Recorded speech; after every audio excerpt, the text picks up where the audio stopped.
7 News is your local election headquarters with the midterm and gubernatorial election just over a month away. We're looking at how engaged voters are in 2018.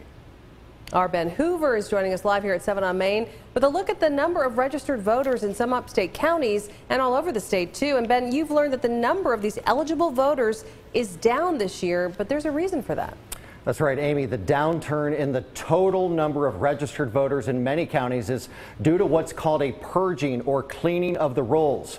We learned what that means to you. Plus, when it comes to newly registered voters, those who have never voted before, those numbers are down too. But as I found out, numbers aren't necessarily the only means of measuring how energized voters are this year.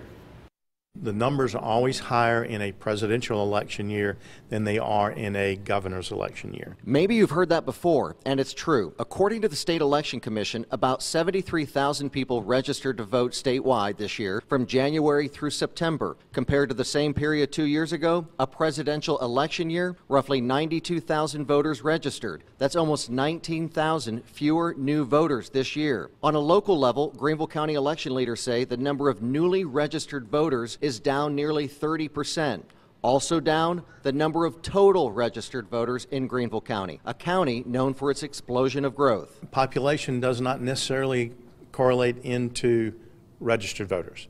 Those numbers will lag somewhat. Director of Voter Registration and Elections Conway Belangia says the number of total registered voters can also become inflated, and that's not necessarily a good thing. Now, we've got people being registered who never care about voting. That started to happen in the 1990s when the DMV automatically registered people to vote. Belangia says just because you're registered doesn't mean you vote. That's why every 2 years the Election Commission conducts a purge, contacting people who have not voted in the 4 previous years that they will be listed as inactive if they don't contact their election office. The lower numbers, Belangia says, will increase by November. We will be above the numbers that we had for the presidential election by the time we get all the final numbers in for this election. That's something Lawson Wetley at the League of Women Voters in Greenville County, a nonpartisan group, likes to see. What we want to do is educate and empower voters because it's core to our electoral democracy, right?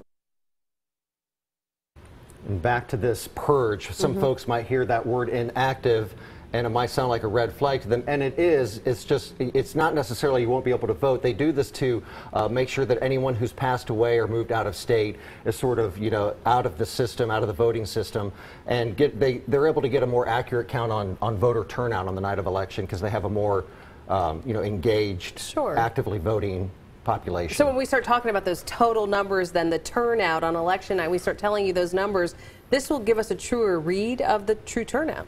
That's right. And before the 1990s, when the DMV started to automatically register people to vote, they were getting more accurate voter turnout numbers. But then everybody was getting registered. That didn't mean everybody was voting, but it brought the voter turnout numbers down. And so that in effect, they will get more accurate numbers. All right, Ben, thank you. Sure.